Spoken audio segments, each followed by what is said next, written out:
it out that the sun shines down its power to all the world and makes the wind blow strong as it will.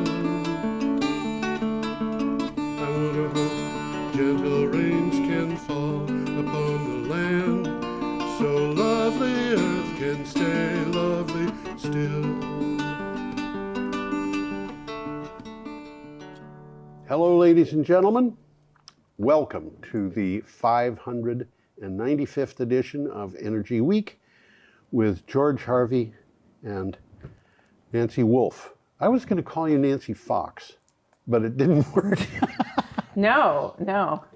I prefer the wolf animal. It's my last name. Because it's your last name. Because it is my last name. Okay, these are stories that come from my blog, geoharvey.com. You can look them up there, or down screen, if you're on a computer or can get to it otherwise, is a link that will take you to a website that is made up just of the stories that we have for this week. And there you go. Yeah. Oh, the website is geoharvey.com. That's my blog, which I post to every day. And I have not missed a day since the 2nd of June, 2012. This is a matter of retirement. You retire, you work 3 times as hard as you ever did, and nobody pays you. Right. Okay, should we start? Yeah. Let's do our first image. There we have our first image. Just Red Lake ceremony at the Red Lake School District. This is from Clean Technica. It's the first electric school bus fleet to serve a sovereign tribal community in the U.S. Yeah, sovereign. Sovereign. That means they run themselves. They can have their own laws. Yeah. Put the image back up, would you, Nancy, Sure. please? Yeah. I realized something when I was looking at this image, which is those girls on the left and the right are both dancing. Yeah. And if you look at the girl on the right, you can see her feet are off the ground. Yeah. Anyway. It's a great, yeah. Yeah. In Minnesota, the Red Lake School District unveiled a new electric school bus fleet. How about that? It is the first school district of an indigenous population to use funding from the EPA Clean School Bus Program. Red Lake honors their roots while using modern technology. Yeah. Yeah. It's great. It's great. It's beautiful, and my note was exactly what programs like this can do for communities for a sustainable future. Yes. Basically. Yes. And one of the things in the article that I liked so much was this line, this quote from the founder of Highland Electric Fleets. And it says, "This ribbon cutting symbolizes a powerful intersection of tradition and innovation." I think that's the greatest. Yeah, I think greatest. everybody should have a school bus fleet with dancers who inaugurate it. Yes, that's true. Dressed Agree. like those. Agree on that. Yeah. Okay. Absolutely. Should we go on? Yeah. Let's Okay. do this. Whoops. We have a solar farm Yeah. and an article from Renews. And that's Light Source BP opens 50 megawatt Polish PV farm. Yeah, I very frequently, when I see solar farms going up in places like Finland, Sweden, Norway, Estonia, Lithuania, Latvia, places like that, even Poland, obviously. I remember in college talking with friends who were interested in renewable energy, very conservative friends. Yeah. Their approach was a little different from so-called conservatives today. I should read but they said, I don't know if New England or the other part, I don't know if places in the northern United States are going to really get solar, but places in the South will, because they hadn't come up with the efficient panels that we have today at that time. And panels at that time were unbelievably expensive. Okay, the synopsis says Lightsource BP has opened the 50 megawatt Kotun solar farm, undoubtedly pronounced wrong, the first PV project in Poland. The Kotun solar farm is a key project for Lightsource BP, marking a milestone in the firm's contribution to Poland's renewable energy sector while supporting the Lightsource BP energy transition strategy. And by the way, today we won't talk about it. It was in the news today. The president of Poland said the wind farms they have in Poland, which may include some that are offshore, produce 6 times as much electricity as their nuclear power plant. And I think there was an implication involved in that he was implying something. Wind is a lot cheaper than, solar is a lot cheaper, even in Poland. You don't get a lot of sunshine in the winter in Poland, but you get a lot in the summer. Yeah. Yeah. Okay, we should go on? Yeah. Okay. We have a picture of Hurricane Milton making landfall, and that is, what is that? What? Tampa. That's Tampa, Florida. Yeah. And it's Hurricane Milton is making landfall rather, just south of there. This is from ABC News, and you have a title. Yeah, Hurricane Milton could be like nothing they have seen before, FEMA administrator warns. Yeah. Even as Hurricane Milton was miles southwest of Tampa, officials in Florida were doing all they could to brace for the impact. At around 9 p.m. on Wednesday, that is not yesterday. We're recording this on Thursday. This is a week ago yesterday. FEMA warned the storm could be, quote, like nothing they have ever seen before, end quote. Well, now we know Hurricane Milton hit as an F5 hurricane, and it kind of made a mess around Tampa. It crossed over Florida west to east, as opposed to Helene, which went from the Great Bend area and it went north. And by the way, I looked, and today, which is still more than a week after Hurricane Milton hit, there are still something on the order of 25,000 people without electricity, but there are still over 8,000 people without electricity in North Carolina. Yeah. And these storms apparently are not getting more frequent, they're just getting worse. And that is the action of climate change, which is the result of human action. All right, one thing that I wrote on this was memory. How long? How long have they never seen it before? Oh, yeah, that's always a question, isn't it? And it varies enormously. I was surprised. I looked up how long. Somebody said this is the longest this has been on Earth, when they were talking about, I forget what it was, the record. And I was surprised to discover that records in whatever that was dated back for 140 years.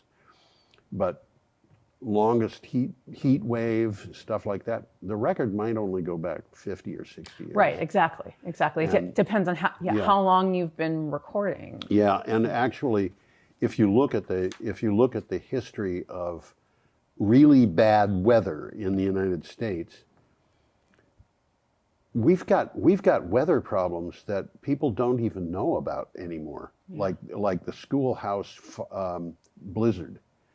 You ever hear of the schoolhouse blizzard? No. It was called the schoolhouse blizzard because the children in the schools and the people who were teaching didn't know it was coming.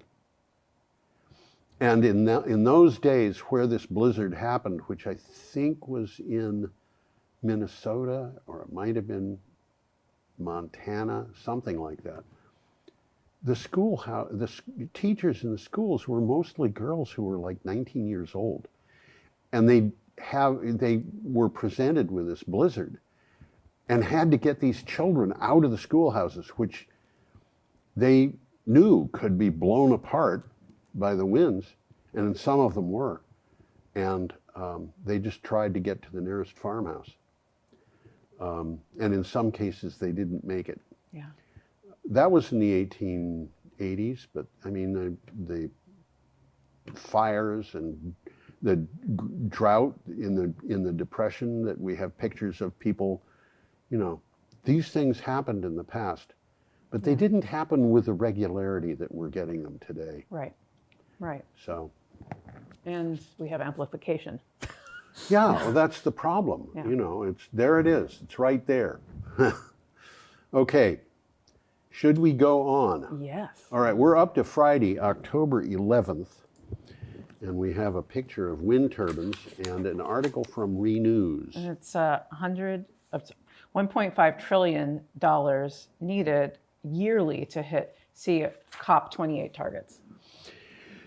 A report found that despite unprecedented renewable energy deployment in 2023, and believe me, it's been unprecedented, progress still falls short to triple renewables by 2030, with current national plans and targets set only to deliver about half of the required number, and an investment of more than $1 trillion per year is needed to get it back on track.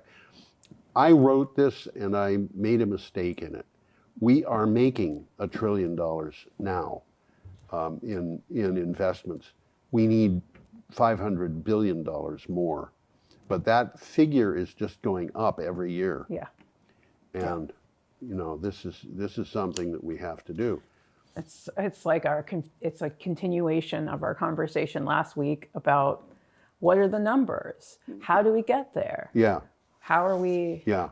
You know. And one of the things that I keep thinking, people don't remember the Second World War. I don't remember the Second World War. I wasn't born. But in the Second World War, we were in a wartime situation, on a wartime footing. And the war, the federal government made pronouncements and people just did them. And one of the pronouncements that they make was, no new cars will be sold. And they weren't. From 1942, spring of 1942, until after the war ended in 1945, there were no new cars available in the United States. You could not sell them. But it went further than that. A family was not allowed to have more than 5 tires, which meant if they had 2 cars, they would put one of them up on blocks and get rid of the tires. And that's not a joke. And they were given rationed gasoline, Right. which meant, I think it was 3.5 gallons a week or something like that. Eggs were rationed. Flour was rationed. Yeah. Sugar was rationed. Yeah. Everything was rationed. Yeah. And all of this was because of the war. If we get onto a wartime footing, and we might have to do that, Yeah. the government is probably going to go to people and say, you've got a ration on gasoline. Or a flip side that they could do with that is say, okay, we're not going to ration gas, but we are going to put a tax on it of $5 a gallon or more, and just see how long that works. But, you know, we're still looking for natural gas. We're still looking, the oil and gas companies are still drilling. For what? And I forget which oil industry thing it is. It might be BP, and we were just talking about it. It says that they're giving up all their renewable energy holdings and focusing on oil and gas. I want to tell you something. You've heard of Ørsted. Ørsted is one of the biggest owners of wind turbines in the world. And they have all these offshore wind farms, European wind farms. There might be a bigger one in China, I don't know. But Ørsted's previous name was Dong, D-O-N-G, which is an acronym for Danish oil and natural gas. and they changed the name from that to Ørsted when they ditched their last oil and gas Yeah. holding. And now they're big business in wind. Yeah. Yeah. Okay. That's such a normal corporate. But that's what we have to do. We have to have the oil companies ditch going after oil. Yes. Okay, we have a nice picture of a kingfisher. I have watched these birds Beautiful. fishing, and it's something to see. It really is, because they dive straight into the water, Oh, wow. and then they come out again with a fish. So our headline here, it's wildlife populations declined by 73% in 50 years study. Yes. This is from ABC News. The average size of global wildlife populations has declined by 73% in 50 years. Now that means, of course, that we have 27% of the wildlife that we had in 1974. This is according to a study from the World Wildlife Fund, which properly today is called the WWF. The study, the 2024 Living Planet report, monitored wildlife populations of 5,495 species of amphibians, birds, fish, mammals, and reptiles from 1970 to 2020. So it's depressing. It's depressing and expected because it's human-caused climate change. Well, it's human-caused climate change and pollution, Yeah. which in some cases is not climate. Can be other things. Right. Or it's people going into areas that they hadn't gone into before, building in areas that hadn't been built before. All these things that we have done that are different, that are new, and that are like finding this natural gas, Yeah. digging and looking in places that we hadn't before, areas that had just sort of flourished can't. It makes me think of something that happened with I lived in Winchester, New Hampshire, in a house that my grandmother had bought in something like 1927. And when I was young, I remember walking out the kitchen door and seeing 3 lines of power cables, or telephone cables, I guess. And they had swallows perching on them, about 5 inches apart, from the first to the second telephone pole, from the first to the second, from the second to the third, from the third to the fourth, and they were on all of the lines. 20 some odd years later, my daughter came in from outside and she said, you got to come outside and see all the birds.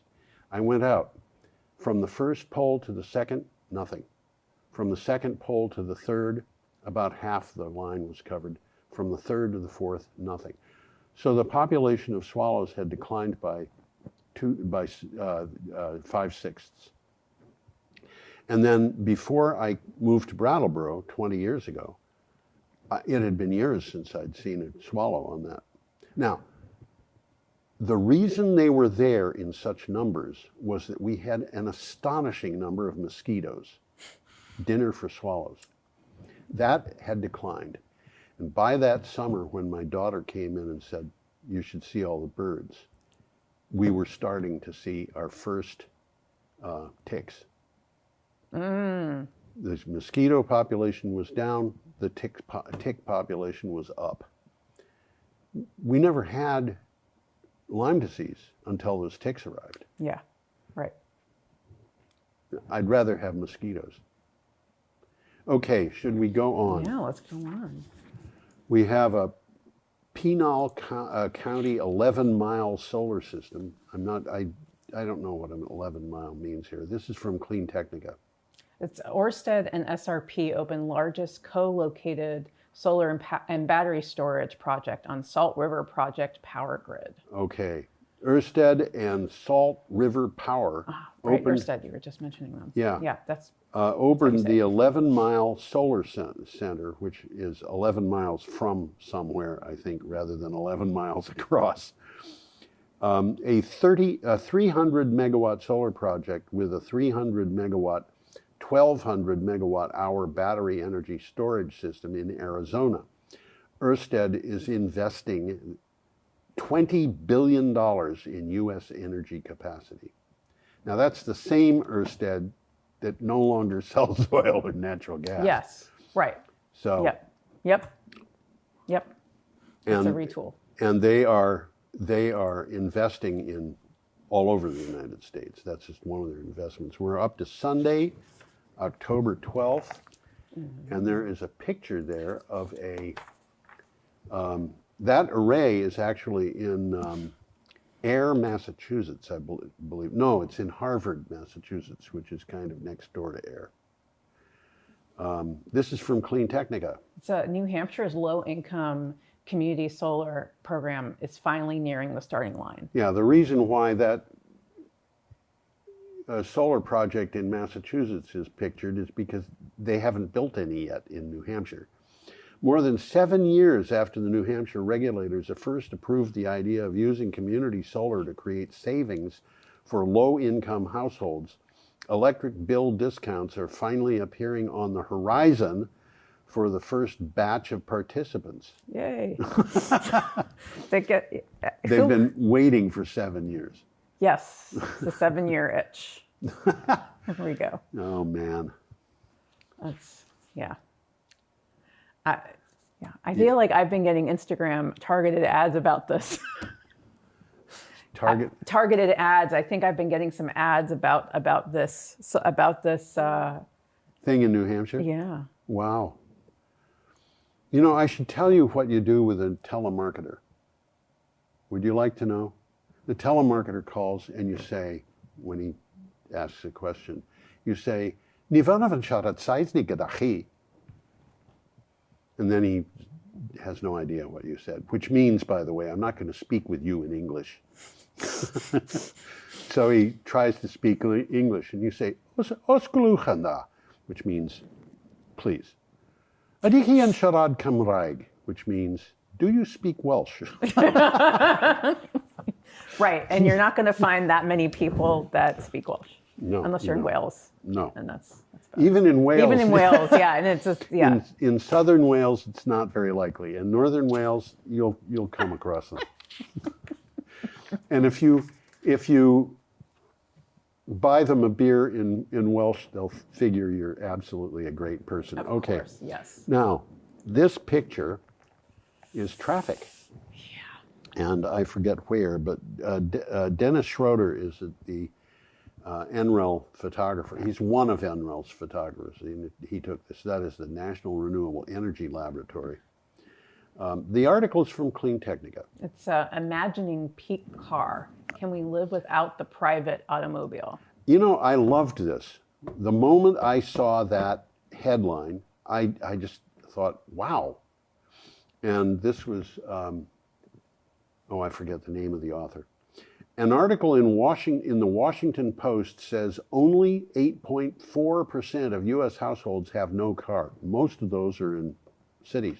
Yeah, I had no car in New York. I don't have a car in Brattleboro, and I get around just fine with other people's help sometimes. You know, I do use the mover. And I love this because the mover is free.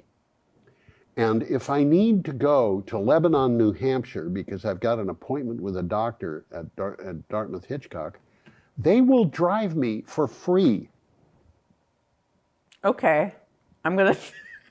They do. I have to book it 2 days in advance, but they will drive me for free. This is not a joke. This is real. That's incredible. This is what a person in Brattleboro can get. I could go to Keene also. Okay. None of the alternatives to vehicle ownership have made a dent. I'm sorry, that's not exactly true. Going without a car may be a difficult choice for transportation, but the choice has rewards. Yes, it does. And you have places designed like Brattleboro or other towns where you can actually walk around.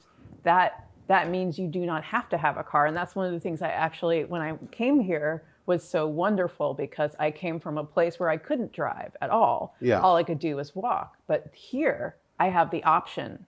Yeah. And that's, who could? Yeah, and the amount of money it saves you is immense. Yeah.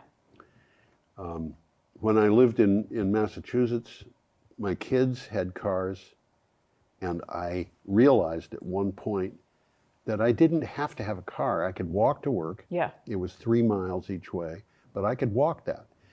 And I could depend on my kids if I needed a car, which I almost never did. So they didn't mind, and I didn't mind, but it saved me several $1,000s a year. I know my dad, he had the only car he used was on the weekends. He used it on the weekends, or maybe one night he'd go grocery shopping, and so he'd want to take it. But other than that, he doesn't. No, he wouldn't use his car. Because he'd take the metro in DC. He'd take the metro to work, and he didn't use one at all. It was just kind of like, it's just kind of like me, where you have it for your leisure. But that's what I was so fascinated with this, because it's really a conversation to think about it, about what you're actually using your vehicle for. And this morning I started reading, or last night it was, maybe, I started reading about the program that Green Mountain has, or they have this connection with a motor, which is offering this whole membership to an electric car. So you don't have to ever pay to own, you just rent it. And it's a membership. Okay. So there are all these ideas about how to make it so that you don't have to own it. Yes. And I'm very pro not owning things, because it's just taking up more energy and more space, and if you don't need it. The amount of stuff you can accumulate is astonishing. Okay, our next item is from, I'm trying to see what the time is here. Our next item is from Renewables Now, and we have a picture of a worker on a solar array.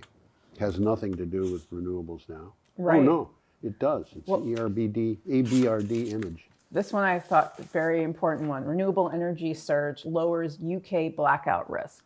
Okay. I am. Oh, you I skipped one. I'm sorry. That's I okay. skipped one. You know, I personally, I've never made a mistake. Okay, so people this always laugh when I say that. This is Latvenergo Yes. unit starts building 176 megawatt of solar parks in Lithuania. In Lithuania. My people. Yeah. Again. Lithuania is right next to Poland, isn't it? Yeah. And, you know, this is pretty far north.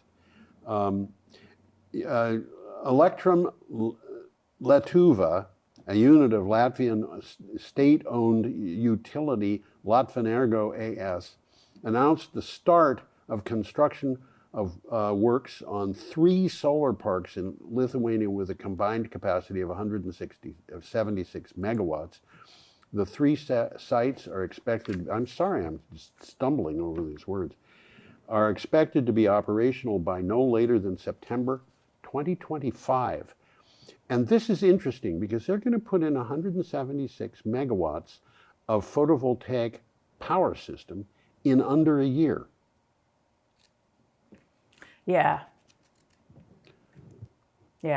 And this can be done. Exactly. And one of the things that's really important about all the stuff that Joe Biden has done as president, by the way, I don't know if you realize this, but I think we're going to cover it. We might not. I forget whether it's in, I know that it happened in the last week, but it might not be in, no, it's not in this show. Stay tuned. Investment in manufacturing in the United States has increased under Joe Biden by 270+% after stagnating under Donald Trump. Yeah.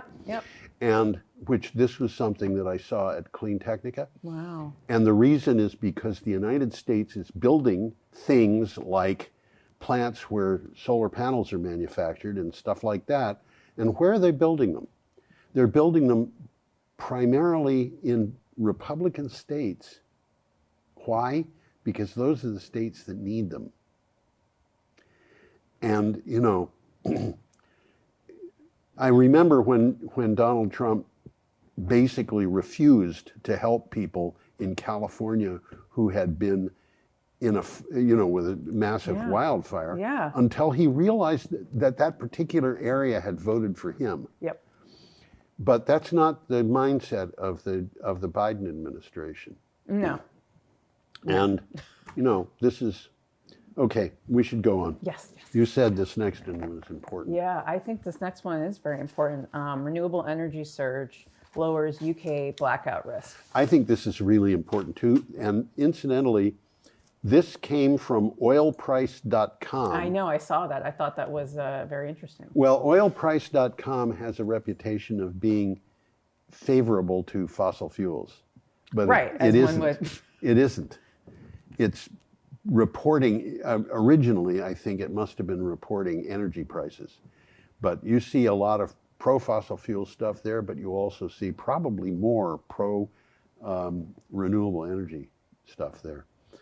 The risk of blackouts in the winter months in the UK has fallen to its lowest in 4 years thanks to the rise of the country's renewable energy capacity.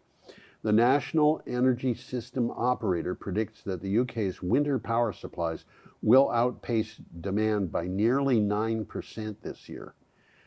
Now, of course, that means they're going to have to curtail wind turbines because you can't operate with more electricity than the grid needs. You have to, the whole thing about energy, electrical energy, is that you have to have the demand and the supply balance. Yeah. If you're working with batteries like in a flashlight, that happens automatically. But on the grid, you have to shut things off. And in the old days when they depended on baseload power, they didn't have to worry about it too much because the baseload power always went because it supplied the minimum need that they required. But that meant that everything that was over the minimum came from non-baseload power. And people don't realize that. You cannot run a grid on baseload power by itself. You can run a grid on solar, wind, and batteries together, that renewable setup by itself, but you can't do it with nuclear or coal or, Okay, you have something to say about this. Well, I think that honestly, all U.S. town managers should take note. I think they should, actually. And, you know, I'm very much in favor of distributed energy, so I'd like to see Brattleboro have its own, you know, and I know that putting a wind turbine on top of Wantastica would drive some people bananas, but that's true. I think we've got a 5 megawatt solar array over in the old landfill, and we could put in more than that, and have if we have batteries, we can make ourselves more and more resilient. So let's see, our next item. Nope. There we are. There we are. Volunteers at Work 2023. This is from ABC News. Volunteers bring solar power to Hurricane Helene's disaster zone. Oh man. Crews from all over the US and Canada are helping Duke Energy and local electric co-ops with repairs. But it's slow going with some roads and bridges washed away. I was reading about, in fact, it's this article, a woman who had two little generators, and she was running them to keep a refrigerator running, so people in the area would have their insulin. Right, I was just thinking, medication, And, you know, but volunteers from nonprofit Footprint Project and a local solar installer set up a solar generator. And that's one of the things that is perfect. Perfect. Yeah. They have trailers that have this, they have a complete setup so that you can just put it into a place, roll out the solar panels, fill the battery, and supply power, AC or DC. And, you know. And then this is like something where this can be used in an emergency situation. Like it's flexible.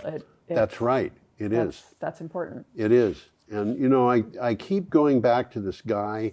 Bill Clinton was president. There was a war going on in Yugoslavia. And a village had its electricity cut off. And there was a guy who was kind of inventive in the village. And he took a motor out of a washing machine and put a paddle wheel on it and stuck it on a raft and put it out in the river so that it was just sitting there slowly turning, making electricity. And he used that for a light and a radio. And it kept that village connected to the rest of the world, although the rest of the world barely knew it. But, you know, I keep saying, when the power is off, even a little bit of electricity is a whole lot better than none at all. Yeah. Okay, we're up to Monday, October 4th, 14th rather. And this one blew me away. This is from Renews. It blew me away too. Wait a minute. Yes, I've got the right one up now. DeSantis foresees no limits to development in areas susceptible to disasters. I have the wrong one. Oh, that's okay. That's okay. Okay. Yeah, this is from Clean Technica. Days after Hurricane Milton caused widespread damage to areas still rebuilding after Hurricane Ian 2 years ago, Governor Ron DeSantis dismissed a suggestion that the state limit development in coastal areas vulnerable to dangerous tropical storms. Why? Because that's not for the state to do.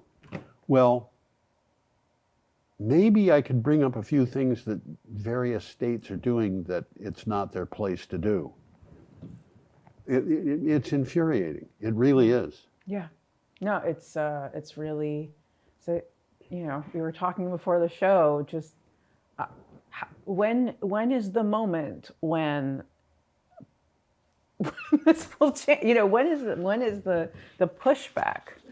It'll happen. Eventually it's going to happen. I mean, even if Donald Trump becomes the 47th president, right. The pushback is going to come. Now, okay. I think we should go on. Yeah, let's go on. Yeah. And we're up to Monday, October 14th. This is from Renews. And Dongfang unveils 26 megawatt offshore turbine. This is astonishing. I was absolutely, I was what the British call gobsmacked. Dongfang has unveiled a 26 megawatt turbine. That, what you're seeing there at the bottom of the picture, you see helmets and parts of faces and people sitting in an audience as this thing is being unveiled. This is the best picture of it I could get at the time the story was put together. The Chinese manufacturer revealed pictures of the machine's giant nacelle at a factory in Fujian province. The machine is the world's highest capacity offshore model. It has a blade diameter of 310 meters. That's a very big blade. That's over 340 yards.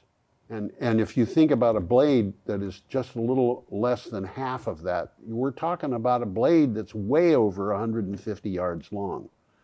And comparing it to a football field, sorry, this is into the parking lot.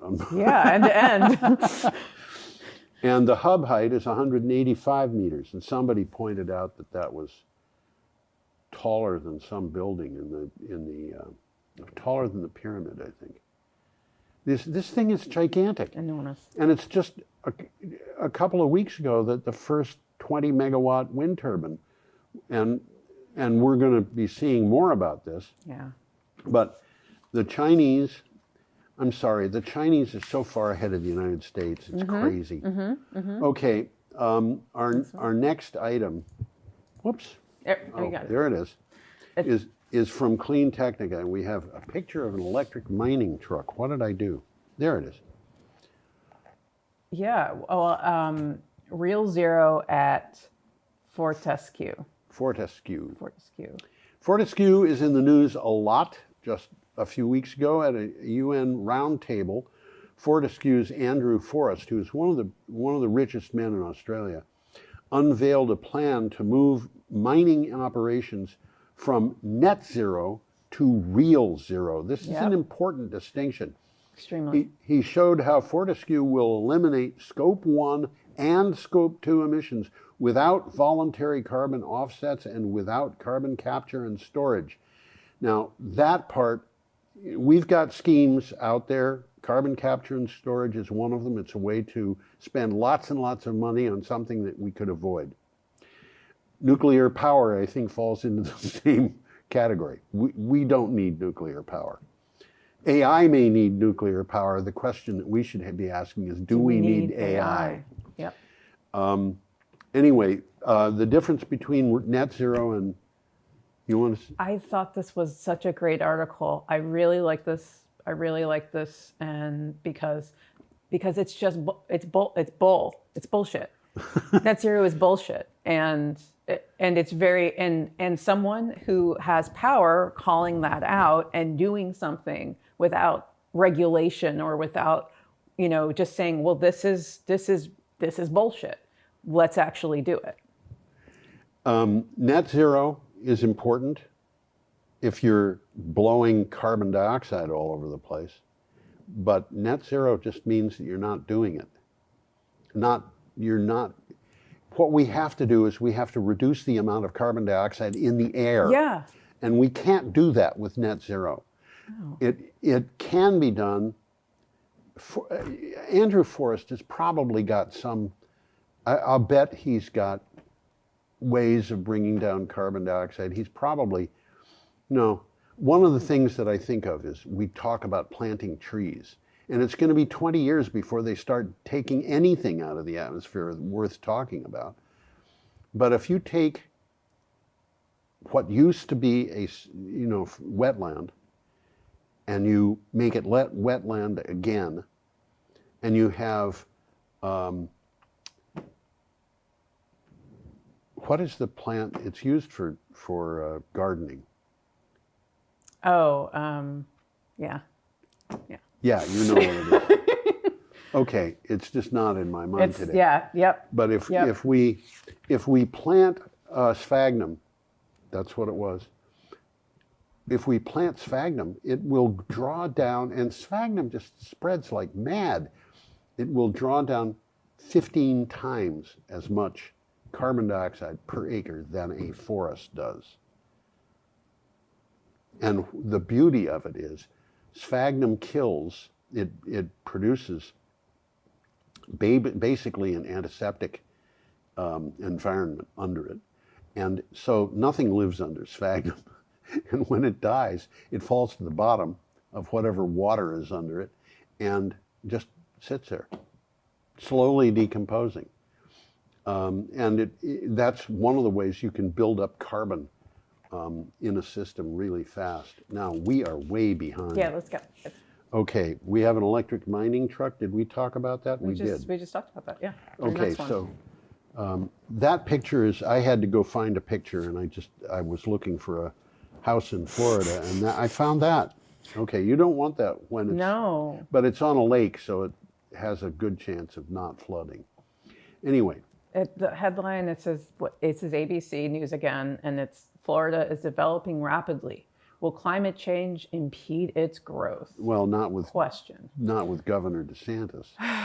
Florida has the second highest permit issuing state for single homes and multifamily permits, according to the National Association of Home Builders. But destruction by hurricanes spotlighted residents' ongoing vulnerability to the impacts of climate change. All I can do is shake my head. I just can't. All I can do is shake my head. It's so hard to imagine that people. It's like, okay, I buy a house in Vermont and I don't hire anybody to tell me in advance of buying it whether it's going to be safe or low cost to heat or anything like that. And they're buying homes in Florida without knowing what the likelihood is that they're going to survive. Okay, I'm going to go on. Yeah. Tuesday, October 15th, we have a picture of Dubrovnik. You did that well. Dubrovnik is not anywhere near Lithuania. No. Okay. Croatia, Yeah. a land of ancient beauty with a ramp up to renewable energy. Yeah, I think Dubrovnik is actually on the what is the sea? The Adriatic? Adriatic Sea. This is from Clean Technica. George Bernard Shaw once said, quote, "Those who seek paradise on earth should come to Dubrovnik," end quote. Croatia imported 55% of the energy it consumed in 2021. Now, Croatia is raising the stakes on clean energy with auctions for solar, wind, and hydropower projects. Now, Croatia, it's not actually next door to Albania, but it's pretty close. And Albania has been 100% renewable for a long time because of its hydropower. So this is interesting. Yeah, that's great. Yeah. It's a vacation destination. It's a beach destination. Yeah. Yeah. Yeah. So you can go there and go around Dubrovnik and see the pictures of inside Dubrovnik are really, they make it very attractive. Yeah. Yeah. Okay. We're up to the Hepburn Wind Farm, which is not an object of this article, but it is in Victoria. Victoria's largest wind farm energized. Yep, from Energy Magazine, the first energy from stage 1 of TAG Energy's 1,333 megawatt Golden Plains wind farm has been delivered to Victoria's electricity grid, while stage 2 is securing new investment. The 756 megawatt stage 1 of TAG Energy's $4 billion project, I think that's probably Australian dollars, which would make it about 3 billion of American dollars, is expected eventually to deliver 9% of the energy used in Victoria. So, got anything on that? I mean, you don't have to have anything. no, I don't have anything specific on this one. Okay. No, I don't. All right. Just, it's great. We have an item from ABC News, and this is a picture of Mount Rainier in Washington. Yeah, Washington State's landmark climate law hangs in the balance this election. The Climate Commitment Act, one of the most progressive climate policies ever passed by a state legislature, is under fire from conservatives who say it increased energy costs in Washington, which has long had some of the highest gas prices in the nation. Now, in order for this act to become law, it's got to be voted on by the people. They have to pass it.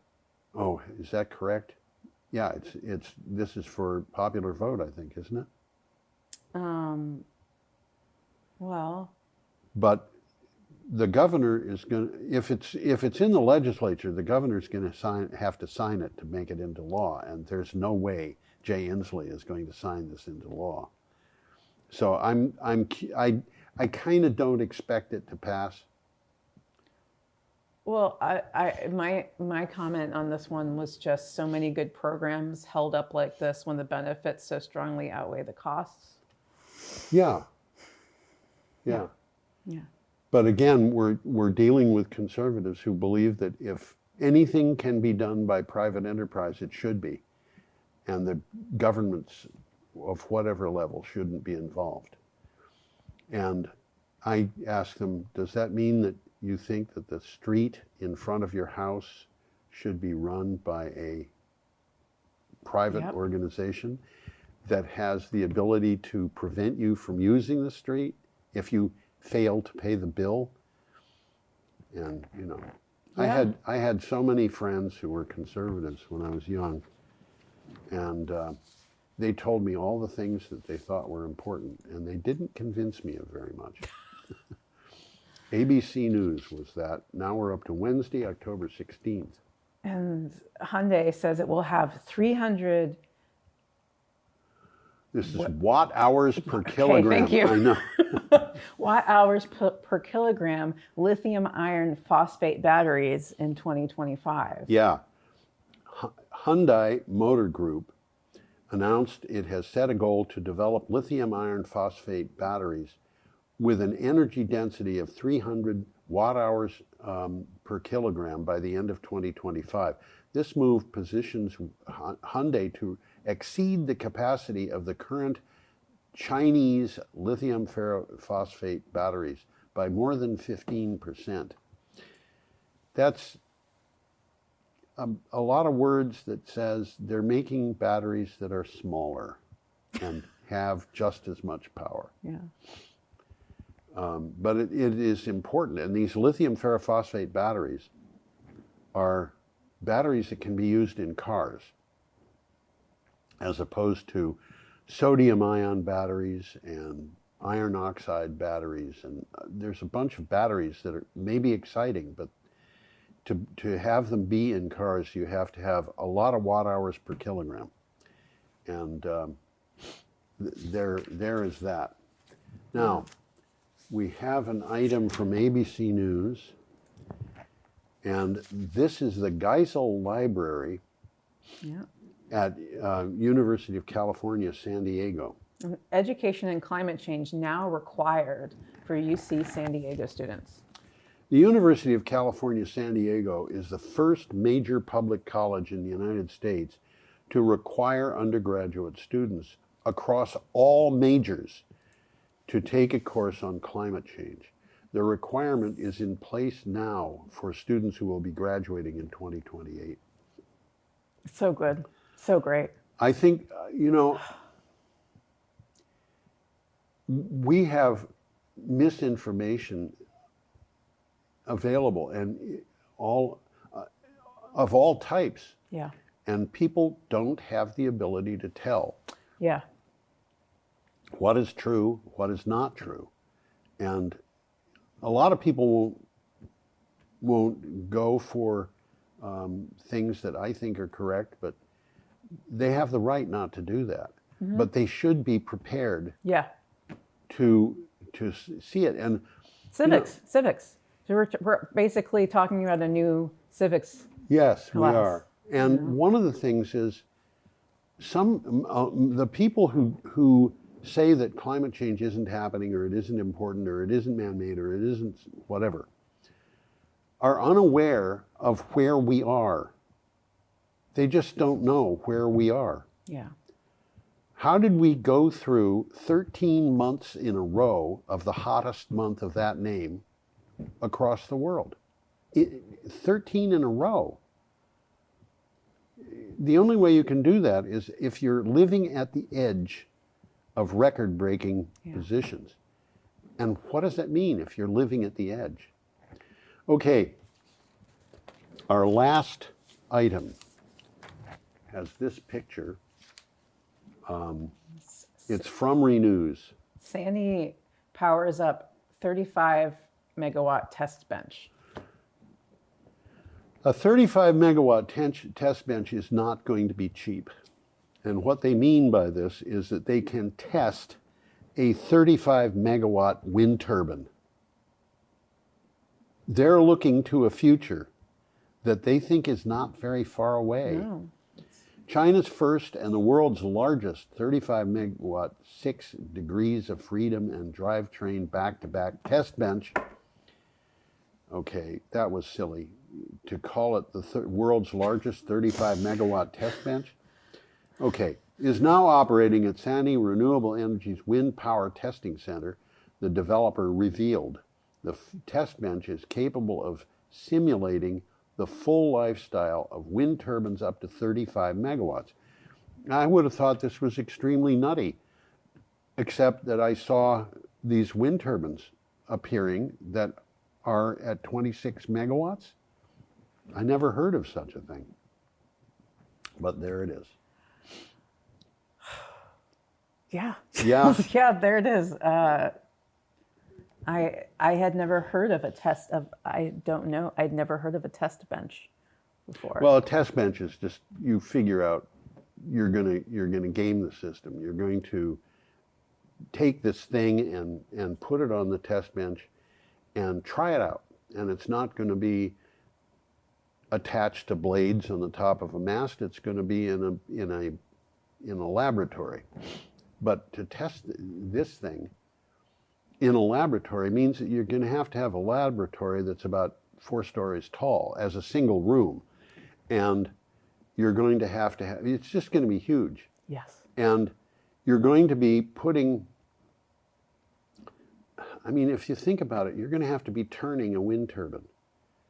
Only you're going to have to be turning it somehow in a way that is meaningful for a test.